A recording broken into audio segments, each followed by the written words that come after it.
Welcome to our channel. నేను మీ లక్ష్మణ్. ప్రస్తుతం మనతో పాటు ఉన్నారు ప్రముఖ real estate expert Valluru Venkateswarlu గారు. సో నమస్తే. నమస్కారం అండి. ఎలా ఉన్నారు? సూపర్ అండి. ఏంటి, రెండు రాష్ట్రాల్లో అయితే ఎలక్షన్లు అయితే ముగిసాయి. సో నెక్స్ట్ ఏంటంటే రెండు రాష్ట్రాల అభివృద్ధి వేగం.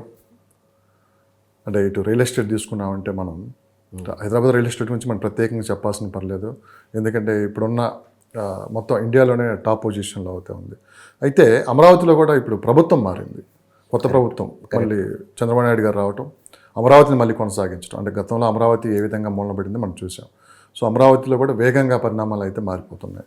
సో రియల్ ఎస్టేట్ పరంగా తీసుకున్నామంటే రెండు తెలుగు రాష్ట్రాల్లో పరిస్థితి ఏ విధంగా ఉందంటే మీరు ఏం చెప్తారు? రెండు తెలుగు రాష్ట్రాల్లో రియల్ ఎస్టేట్ పరిస్థితి అని మాత్రం అద్భుతంగా ఉండబోతుందండి. కానీ ఏంటంటే రెండింటికి తేడా ఉంది. అటు హైదరాబాద్కి కానీ ఇటు అమరావతికి కానీ.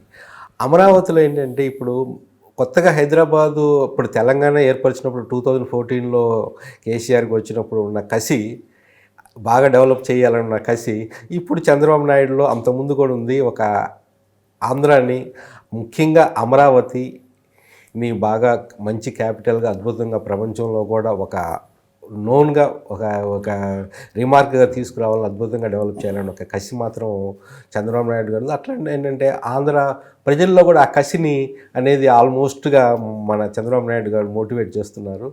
మనకి తెలుస్తుంది. ఇప్పుడు అమరావతిలో కూడా ఏంటంటే మంచిగా తీసుకుని ఇప్పుడు already 4th election results declare చేయడం జరిగింది. ఈరోజు 28 అనుకుంటా. ఇప్పటికే ఏంటంటే ఆల్మోస్ట్ ఇప్పుడు పరుగులు పెట్టిస్తున్నారు. ఆల్రెడీ కొన్ని అద్భుతాలు కూడా జరుగుతున్నాయి. ఏంటంటే 50,000 crores ఆఫ్ రూపీస్ ఆఫ్ బీపీసీఎల్లో రిఫైనరీ ప్లాంట్ కూడా తీసుకురావడం జరిగింది. అట్లనే ఇంకోటి ఏంటంటే ముఖ్యంగా అట్లా కర్ణాటక నుంచి కూడా ఇన్వెస్టర్స్ నుంచి కూడా ఆల్మోస్ట్ వాళ్ళు ఇన్ఫ్లుయెన్స్ చేసి ఇక్కడ పెట్టుబడి పెట్టాలని తీసుకొస్తున్నారు. అట్లనే ఆస్ట్రేలియా నుంచి కూడా చూడండి, మన దేశమే కాదు మిగతా దేశాల నుంచి కూడా తీసుకువచ్చి ఇక్కడ అద్భుతాలు సృష్టించాలి అనే ఒక ప్రయత్నం అయితే చంద్రబాబు నాయుడు గారిలో ఆ కసి మాత్రం ఉంది. ఇది ఏంటంటే ముఖ్యంగా ఏంటంటే ఎక్కడైనా కానీ డెవలప్డ్, ఏ స్టేట్ అయినా డెవలప్ రావాలి అంటే స్వయంగా ఆ ప్రాంతము మనీని జనరేట్ చేయగలగాలి, వెల్త్ని జనరేట్ చేయగలగాలి. ఆ వెల్త్ జనరేట్ చేయాలంటే ఇండస్ట్రీస్ కావాలి. ఇండస్ట్రీస్ ఎప్పుడైతే వస్తాయో ఆటోమేటిక్ ఎంప్లాయ్మెంట్ జనరేషన్ అవుతుంది. ఎంప్లాయ్మెంట్ ఎప్పుడైతే జనరేషన్ అవుతుందో రియల్ ఎస్టేట్ మాత్రమే అద్భుతంగా ఉండబోతుంది. ఎందుకంటే ఇప్పుడు ఇండస్ట్రీస్ రావడానికి కొన్ని ముఖ్యంగా ప్రయారిటీ పెట్టుకుంది చంద్రబాబు నాయుడు గారు కూడా. ఏంటంటే ముఖ్యంగా కొన్ని ప్రయారిటీ పెట్టుకున్నారు. నెంబర్ 1 ప్రయారిటీ అమరావతి క్యాపిటల్ని అద్భుతంగా ఒక ప్రపంచంలోనే ఒక అద్భుతమైన నగరంగా తీర్చిదిద్దాలని ఒకటి. నెంబర్ 2 పోలవరాన్ని మంచిగా, ఇది మల్టీ ప్రాజెక్ట్ కాబట్టి, మల్టీపర్పస్ ప్రాజెక్ట్ కాబట్టి అటు కరెంట్ కానీ, వాటర్, అగ్రికల్చర్ వాటర్ కానీ, ఇటు డ్రింకింగ్ వాటర్ కానీ అన్ని విధాల మంచిగా ఆంధ్రాకి డెవలప్ అవటానికి అవకాశం ఉన్న ప్రాజెక్ట్ కాబట్టి దాన్ని డెవలప్ చేయాలని చూస్తున్నారు.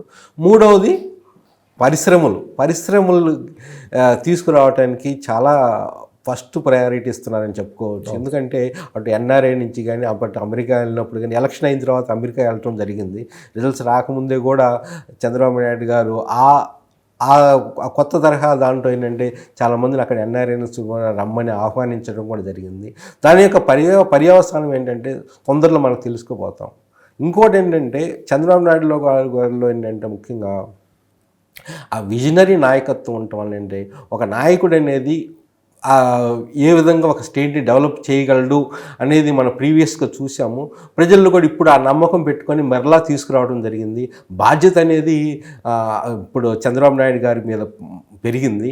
అంతకుముందున్న స్టేట్ కన్నా ఇప్పుడు ఆంధ్రాకి డెవలప్ అవుతానికి అవకాశాలు ఎక్కువ ఉంటాయి. ఇంకోటి ఏంటంటే కూటమి ఏర్పడటం వలన బీజేపీ కూడా అటు సహకరించాల్సిన పరిస్థితి కూడా ఉంది. ఏది మోదీ గారు ప్రైమ్ మినిస్టర్ గారికి కూడా ఏంటంటే అంతకుముందు ఏపీ మీద ఎంపీస్ పరంగా కానీ పెద్ద డెవలప్మెంట్ డిపెండెన్సీ అనేది లేదన్నమాట.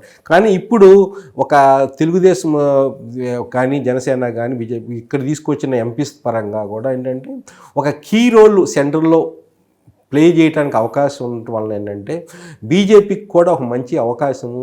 ఇప్పుడు ఏపీని అభివృద్ధి చేస్తే ఇది కూటమిగా వాళ్ళకు కూడా ఫ్యూచర్లో మంచిగా రాజకీయంగా పరంగా అటు ఆంధ్రప్రదేశ్లో మంచిగా రావడానికి అవకాశం ఉంది. కాబట్టి ఇప్పుడు హైదరాబాద్ లాగానే అమరావతి కూడా ఏపీ కూడా డెవలప్మెంట్ రావడానికి అవకాశం డెఫినెట్గా మెండుగా ఉండేని నాకు తెలుస్తుందండి.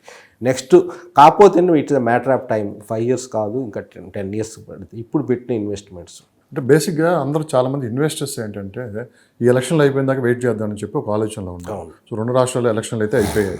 అవును. సో ఇప్పుడు ఇన్వెస్టర్స్ ఆలోచన ఏ విధంగా ఉంది 2 తెలుగు రాష్ట్రాల్లో?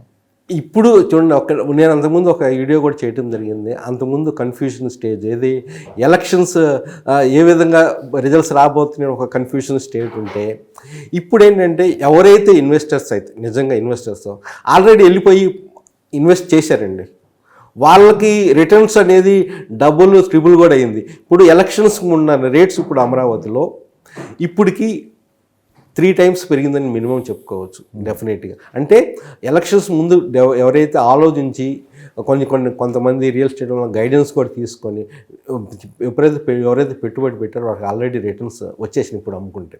కానీ ఇప్పుడు పెడతాం అనేది ఇన్వెస్ట్మెంట్ అనేది ఏ రేటుకి పెట్టాలనేది ఏంటంటే ఒక కామన్ నార్మల్ ఇన్వెస్టర్కి అనేది కొంచెం డిఫికల్ట్ సిచ్యువేషన్ ఏంటంటే, ఆల్రెడీ అంతకుముందు ఇప్పుడు మీరు ఎక్కడైనా చూసుకోండి, ఇప్పుడు సిఆర్డిఏ పరిధిలో 35,000 కాడి నుంచి 40,000 పర్ స్క్వేర్ యార్డ్ ఎక్కడా లేదనిపిస్తుంది. ముఖ్యంగా ఏంటంటే మరి సీడ్ యాక్సెస్ రోడ్ కానీ ఎక్కడైతే మనకి మెయిన్ కోరు క్యాపిటల్ దగ్గర మాత్రం unit has gone touch to 60,000 per square yard.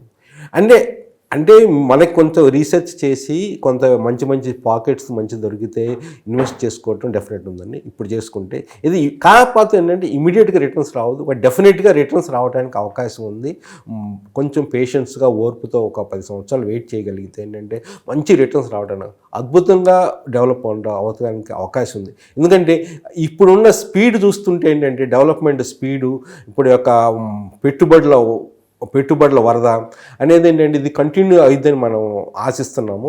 ఎందుకంటే అటువంటి లీడర్ ఉన్నాడు కాబట్టి, లీడ్ చేస్తున్నాడు కాబట్టి ఆ విధంగా డెఫినెట్గా ఇంకో టర్మ్ కూడా వీళ్ళే వస్తే డెఫినెట్గా ఏంటంటే ఆంధ్రాలో ఎవరైతే పెట్టుబడి పెడతారో మంచి అవకాశం ఉంది. ఇంకోటి నా అభిప్రాయం ఏంటంటే ఏపీ రాజధాని కాకుండాను చుట్టుపక్కల కొన్ని ప్రాంతాలు ఉండే తెనాలి, నూజివీడు, ఇటు నిజాపట్నము, ఇటు బాపట్ల, కొన్ని ప్రాంతాలు కాకినాడ, రాజమండ్రి, తిరుపతి, అంటే కొన్ని Tier 2, Tier 3 సిటీస్లో కూడా ఏంటంటే మంచి డెవలప్మెంట్కి ఆస్కారం ఉంది. ఎందుకంటే ఇప్పుడు అక్కడ వరకు జనాలు పోలేదో అనిపిస్తుంది. ఇక్కడే కేంద్రీకృతం అవ్వాలని ఇన్వెస్టర్స్ అందరూ ఇక్కడ రావడం వల్ల అంటే రేట్స్ అయితే కొంతవరకు పెరగడం జరిగింది. ఈ రేట్లో పెట్టుబడి పెడితే అనేది కొంచెం టైం వెయిట్ చేయాల్సి వస్తుంది. కానీ లాంగ్ టర్మ్కి వస్తే మాత్రం అమరావతి ఆంధ్రప్రదేశ్లో టోటల్గా రియల్ ఎస్టేట్ అనేది అద్భుతంగా ఉండబోతుంది, అది మాత్రం చెప్పగలను.